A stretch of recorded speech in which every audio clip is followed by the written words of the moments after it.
평생을 바친 조직이 어느 날 나를 겨냥할 때가 있습니다. 저는 27년을 복무한 북한 특수부대 중대장이었습니다.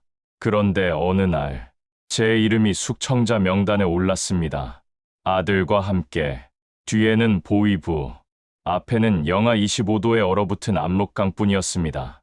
왜 27회를 바친 군복을 벗고 목숨을 걸 수밖에 없었는지 지금부터 이야기하겠습니다.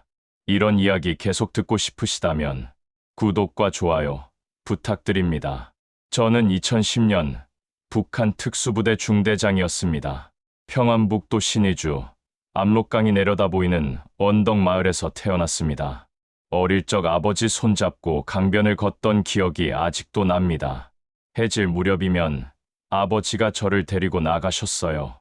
강물에 노을이 비치면 아버지가 북쪽을 가리키며 말씀하셨습니다.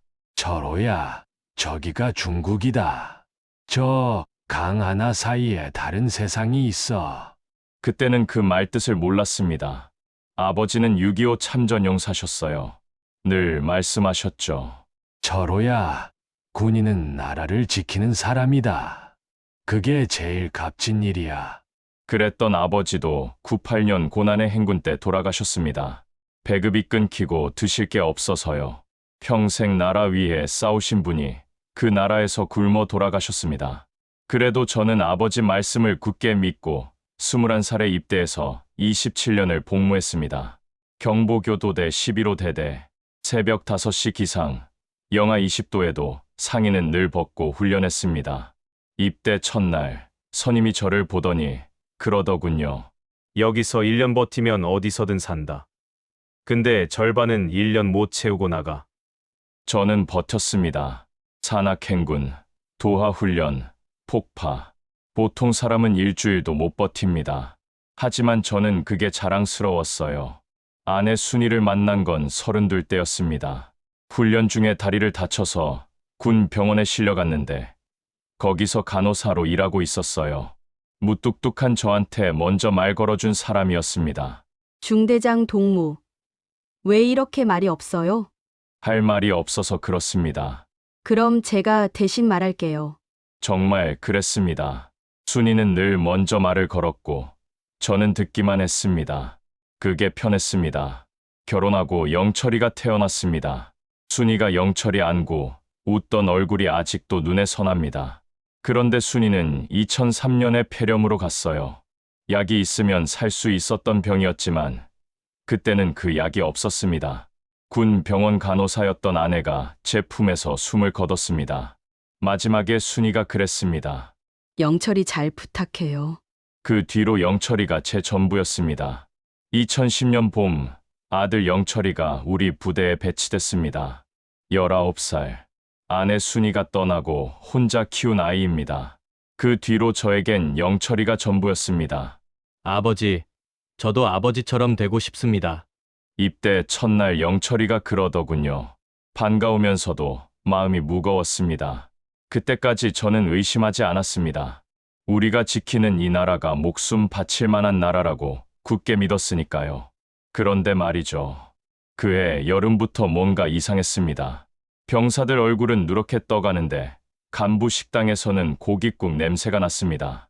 배급은 자꾸 줄어드는데 창고에는 쌀자루가 쌓여 있었어요.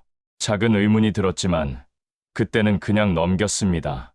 군인은 의심보다 명령에 익숙한 사람이니까요. 그런데 나중에야 알았습니다. 그때 제가 넘긴 건 의문이 아니라 이 나라의 진짜 얼굴이었다는 것을요. 그해 가을이었습니다. 새벽 순찰을 돌다가 창고 뒤에서 이상한 소리를 들었습니다. 트럭 엔진 소리였습니다. 이 시간에 무슨 트럭인가 싶어서 가봤습니다. 창고 뒷문이 열려 있었습니다.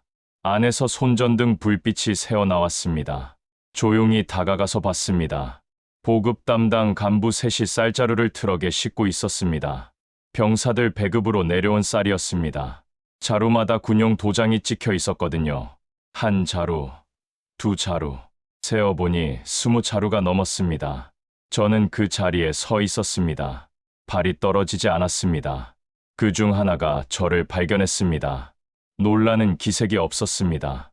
오히려 웃으면서 다가오더군요. 김중대장 동무, 이 시간에 웬일이오? 이거 뭐 하는 겁니까? 보면 모르오? 우리도 먹고 살아야지. 담담하게 말했습니다. 마치 당연한 일이라는 듯이 이건 병사들 배급입니다. 이러면 안 됩니다. 그랬더니 그자가 제 어깨를 툭 쳤습니다. 중대장 동무, 너무 딱딱하게 굴지 마. 눈 감으시오. 동무목도 챙겨줄 테니. 한 달에 쌀 2자루, 어때? 저는 그 손을 뿌리쳤습니다. 아무 말 없이 돌아섰습니다. 숙소로 돌아와서 밤새 고민했습니다. 신고를 해야 하나 말아야 하나. 신고하면 어떻게 되나. 안 하면 어떻게 되나. 결국 대대장에게 보고하기로 했습니다. 그게 군인의 도리라고 생각했습니다. 다음 날 대대장실에 갔습니다. 대대장 동지, 보고 드릴 일이 있습니다. 다 말씀드렸습니다. 창고에서 본 거, 들은 거, 쌀자루 숫자까지. 대대장은 가만히 듣고 있었습니다. 표정이 변하지 않았습니다. 다 듣고 나서 조용히 말했습니다. 김 중대장, 그 일은 잊어. 예? 위에서 다 알고 있는 일이야. 동무가 신경 쓸 일이 아니야. 그 순간 뭔가 무너지는 소리가 들렸습니다. 위에서 알고 있다고요? 알고도 놔두고 있다고요? 동무 괜히 일 크게 만들지 마. 동무한테 좋을 거 없어. 대대장이 마지막으로 그렇게 말했습니다. 27년을 바친 군대가, 나라가 이런 곳이었습니까? 그때부터 눈에 보이기 시작했습니다. 병사들은 굶어서 훈련 중에 쓰러지는데 간부들은 장마당에서 쌀을 팔아 돈을 벌고 있었습니다. 남한으로 치면 시장인데 거기서 군량미가 버젓이 거래되고 있었던 겁니다. 동료 정수가 어느 날 저한테 그러더군요. 철호야, 우리가 뭘 지키고 있는 거냐? 누굴 위해 목숨 거는 거냐? 정수는 저와 20년을 함께한 전우입니다. 입대 동기였어요. 같이 훈련받고, 같이 굶주리고, 같이 버텨온 사이입니다. 그 친구 입에서 그런 말이 나올 줄은 몰랐습니다. 저는 대답하지 못했습니다. 그러던 어느 날, 영철이가 훈련장에서 쓰러졌습니다. 달려가 보니 얼굴이 하얗게 질려 있더군요. 군의관이 말했습니다. 영양실조라고. 특수부대원이, 제 아들이 굶어서 쓰러진 겁니다. 그날 밤, 영철이 얼굴을 바라보며 생각했습니다. 아버지를 먼저 떠나보내고 아내마저 너무나 허무하게 잃었던 기억이 겹쳐 떠올랐습니다. 저는 이미 가족을 2번이나 잃은 사람이었습니다. 3번째만은 무슨 일이 있어도 용납할 수 없었습니다. 그래서 그날 마음속으로 다짐했습니다. 내가 죽는 한이 있어도 영철이만큼은 지켜야 한다고. 그해 겨울, 훈련 중에 사고가 났습니다. 고공 강화 훈련이었습니다. 1500m 상공에서 뛰어내리는 훈련이에요. 특수부대원이라면 누구나 하는 훈련입니다. 수백 번도 더 했습니다. 그날따라 바람이 심했습니다. 연기하자고 건의했는데 위에서 안 된다고 했습니다. 상부 시찰이 있으니 예정대로 하라고. 첫 번째 조가 뛰어내렸습니다. 낙하산이 펴졌습니다. 2번째 조도 이상 없었습니다. 3번째 조 차례였습니다. 2명이 뛰어내렸습니다.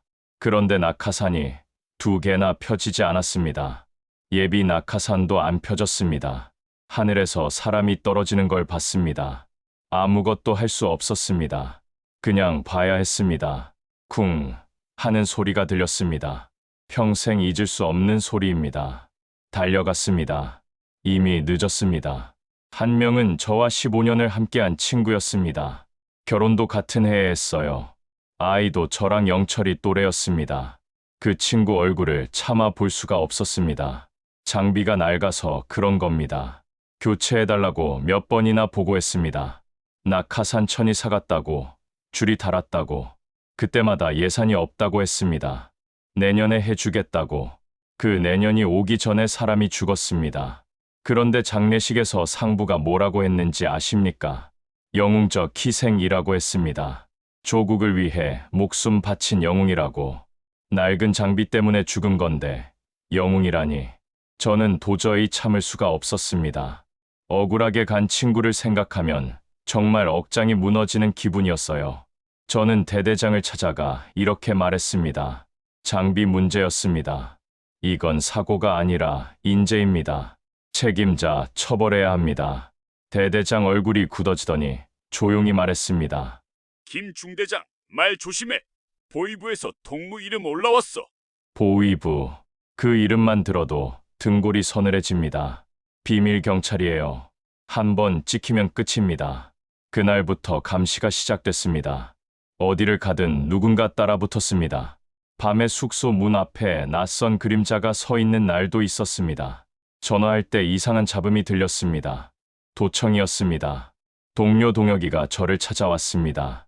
동혁이는 97년 고난의 행군 때 아내와 딸을 잃은 친구입니다. 그때 훈련소에 있어서 가족 임종도 못 지켰어요. 집에 돌아왔더니 아내와 딸이 나란히 누워 있었다고 합니다. 굶어서요. 그 뒤로 죽은 사람처럼 살던 친구였는데 그날 눈빛이 달랐습니다. 형, 이러다 우리 다 죽어. 나는 잃을 게 없어. 근데 형은 영철이가 있잖아. 정수도 같은 말을 했습니다. 광일이도요.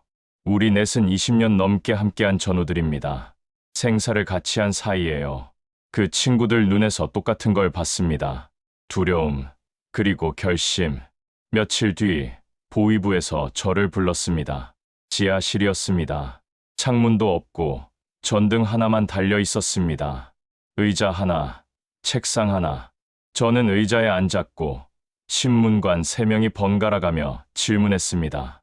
최근 불온한 발언을 했다는 보고가 있다. 무슨 말씀인지 모르겠습니다. 장비 문제를 제기했다며?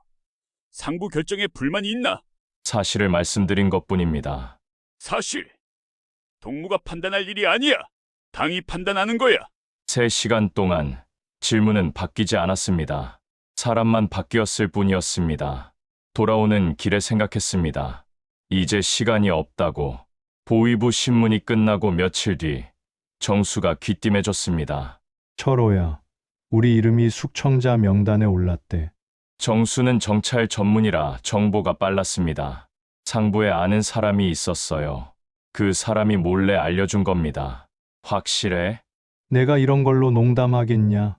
믿을 수밖에 없었어요. 한번 명단에 올라 끌려가면 돌아오는 사람이 없습니다. 정치범 수용소로 가거나 아니면 그냥 사라집니다. 가족도 연좌제로 같이 끌려갑니다. 그날 밤 우리 넷이 모였습니다. 정수, 동혁, 광일, 그리고 저. 산속 폐가였습니다. 부대에서 1시간 거리. 감시를 피해서 밤에만 움직였습니다. 아무도 말을 꺼내지 못했습니다. 입 밖에 내는 순간 돌이킬 수 없다는 걸 알았으니까요. 먼저 입을 연 건 동혁이었어요. 나는 갈 거야. 여기 있으면 죽어. 떠나도 죽을 수 있지만 적어도 내 발로 가는 거야. 동혁이는 이미 가족을 다 잃은 사람입니다. 그래서 더 담담했어요. 눈빛이 이미 결정을 끝낸 사람의 눈이었습니다. 정수가 고개를 끄덕였습니다. 광일이도요. 저는 영철이 생각이 났습니다. 19살, 아직 세상 구경도 못한 아이. 이대로 두면 저와 함께 끌려갑니다. 나도 간다. 영철이도 데려간다. 그렇게 결정이 났습니다. 석 달을 준비했습니다. 우리는 특수부대원이었으니까요.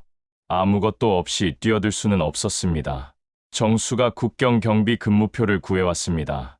순찰 교대 시간, 감시 초소 위치, 조명탄 발사 패턴까지 20년 정찰 경험이 거기서 쓰였습니다.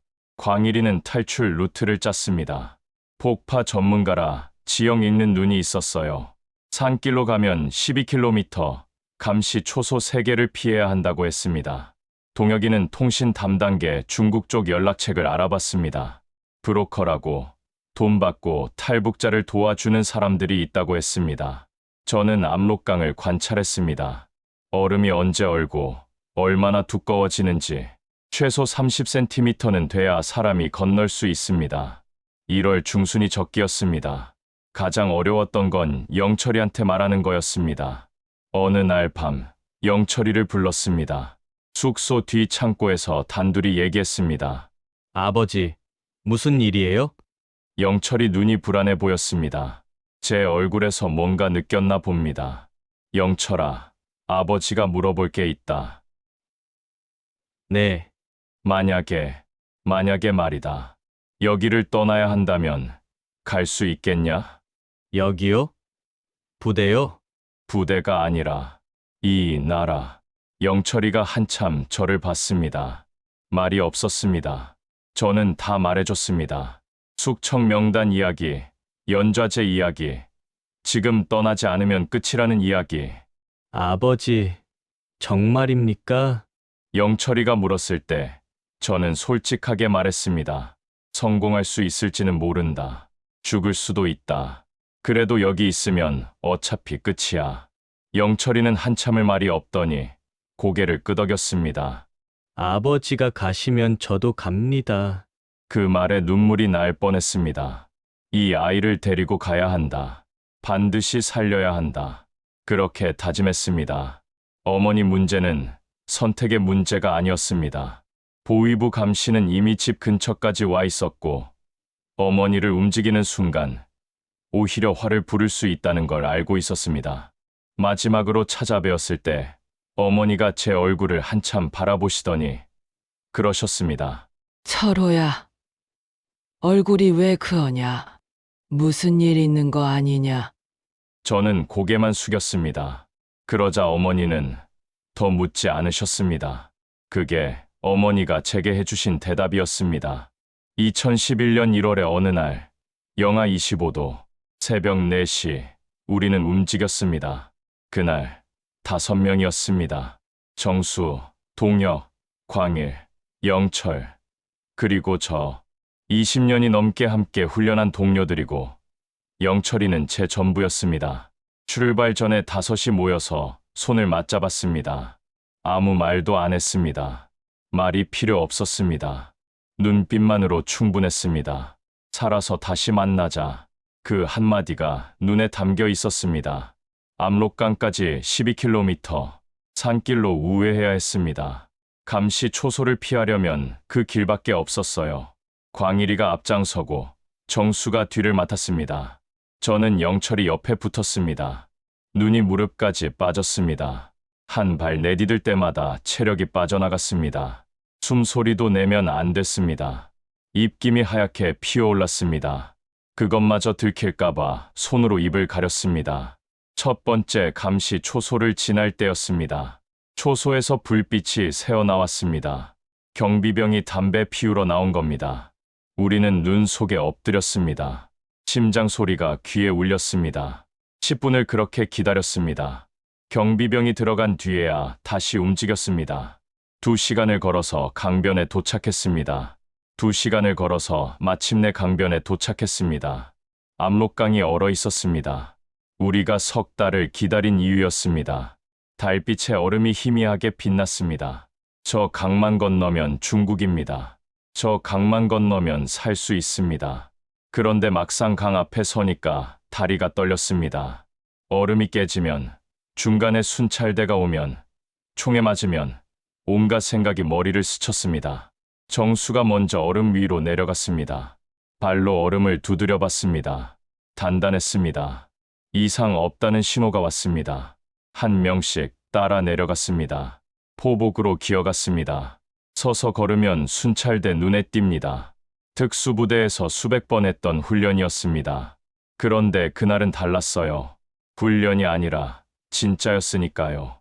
실패하면 죽는 겁니다. 얼음이 차가웠습니다. 장갑을 꼈는데도 손이 얼어붙는 것 같았습니다.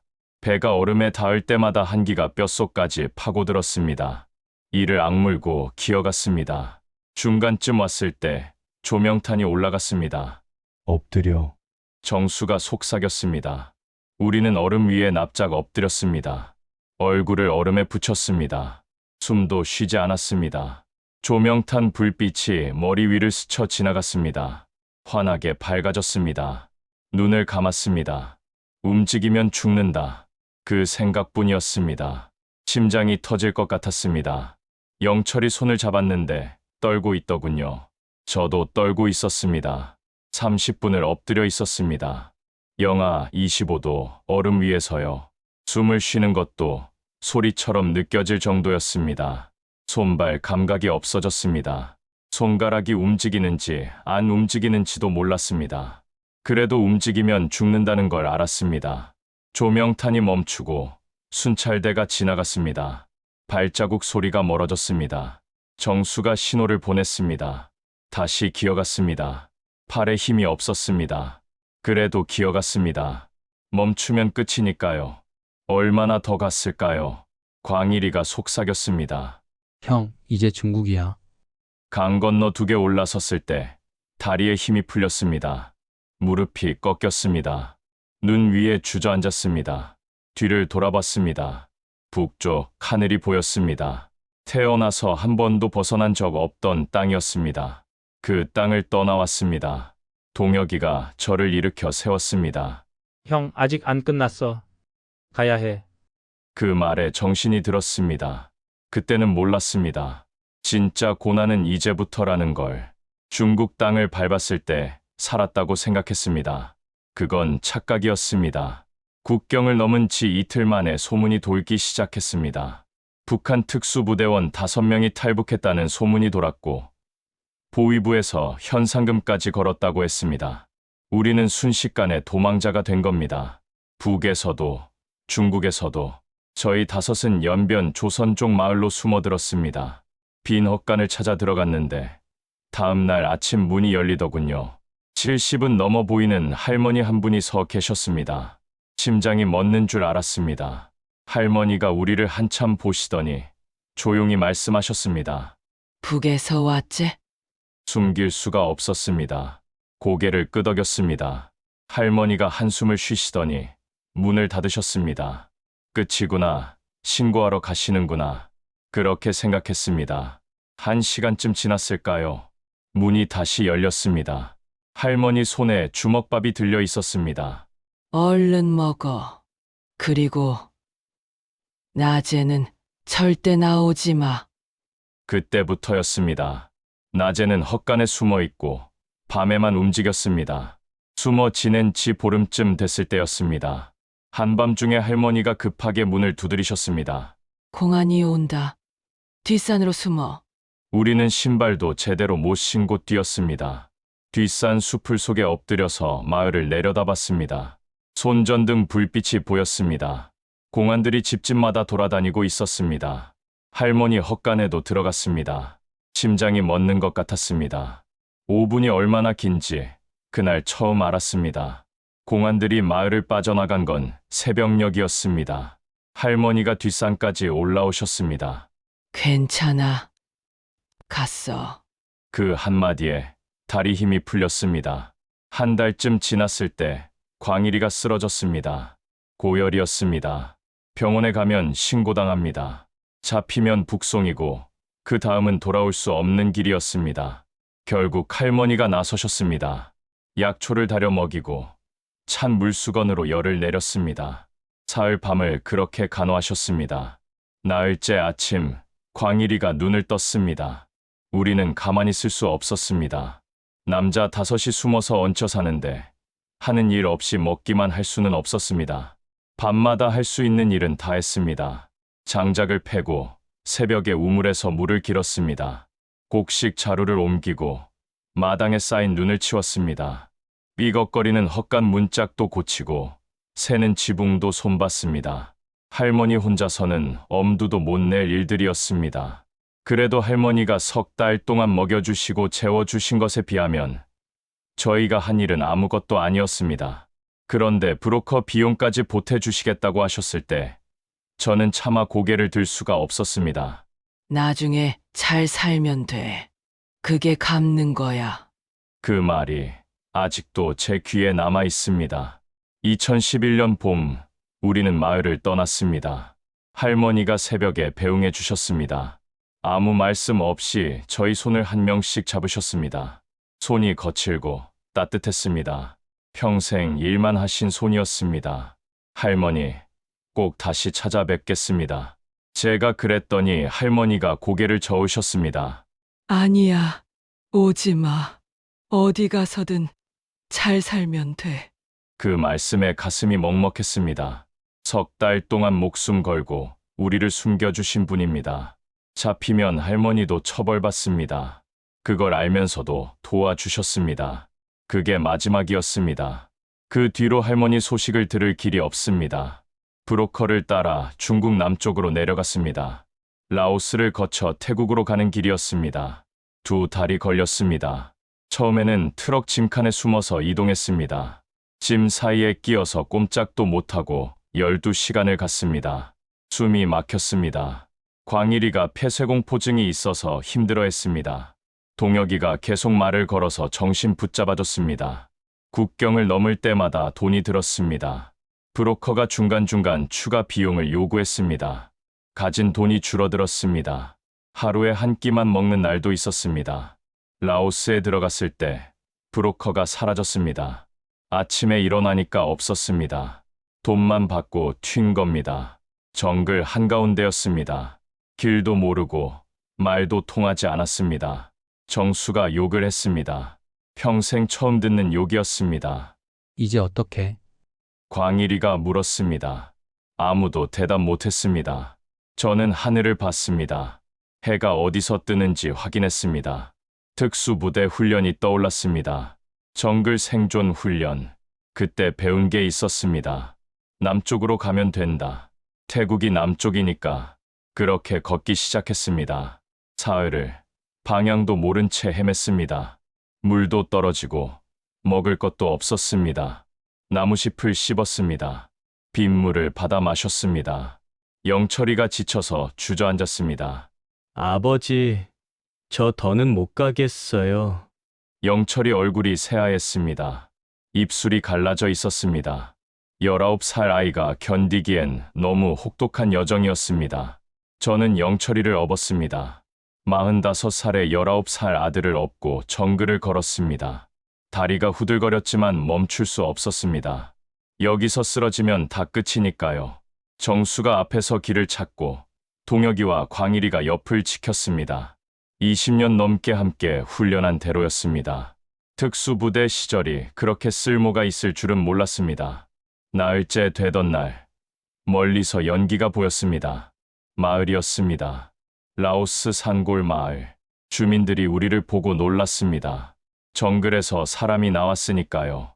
말은 안 통했지만 손짓으로 물을 달라고 했습니다. 밥을 달라고 했습니다. 착한 사람들이었습니다. 먹을 것을 나눠줬습니다. 거기서 새 브로커를 만났습니다. 이번에는 믿을 만한 사람이었습니다. 태국 국경까지 데려다 주겠다고 했습니다. 태국 국경 근처에서 문제가 생겼습니다.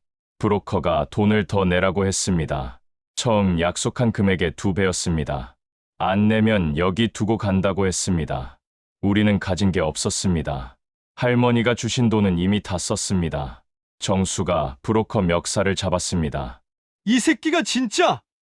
저는 정수를 말렸습니다. 싸워봤자 우리만 손해니까요. 브로커 없이는 국경을 넘을 수 없었습니다. 결국 시계를 줬습니다. 군에서 20년을 버티고 손에 남은 유일한 물건이었습니다. 아버지처럼 군인으로 살겠다고 다짐했던 날, 처음 받은 시계였습니다. 그걸 브로커한테 줬습니다. 저희는 태국에 들어가 경찰에 자수했습니다. 북한에서 온 사람들이라고, 남한에 가고 싶다고. 경찰서에서 한국 대사관 직원이 왔습니다. 젊은 외교관이었습니다. 잠시 우리를 바라보더니 그가 말했습니다. 고생 많으셨습니다. 이제 괜찮습니다. 그 한마디에 동혁이가 울음을 터뜨렸습니다. 가족 잃고 2번째 보는 눈물이었습니다. 2011년 4월 인천공항 비행기에서 내릴 때 다리가 떨렸습니다. 북에서 태어나 45해를 살았습니다. 처음으로 밟는 남쪽 땅이었습니다. 공항을 나서는데 영철이가 멈춰 섰습니다. 아버지, 저게 다 뭐예요? 간판들이었습니다. 불빛이었습니다. 사람들이었습니다. 밤인데 대낮처럼 밝았습니다. 북에서는 상상도 못한 풍경이었습니다. 하나원에서 석 달을 보냈습니다. 적응 교육이라고 했습니다. 처음에는 모든 것이 낯설었습니다. 마트에 들어갔다가 한참을 서 있었습니다. 물건이 너무 많아서요.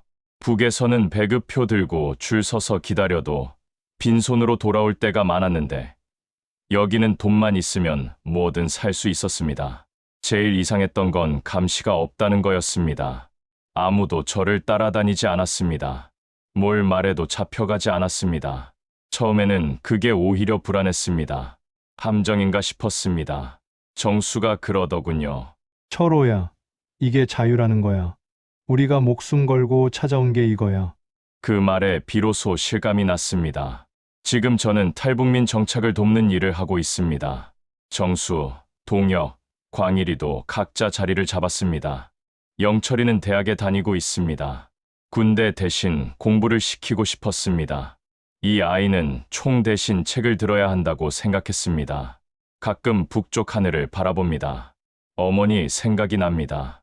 살아 계신지, 편찮으신 건 아닌지 소식을 들을 길이 없습니다.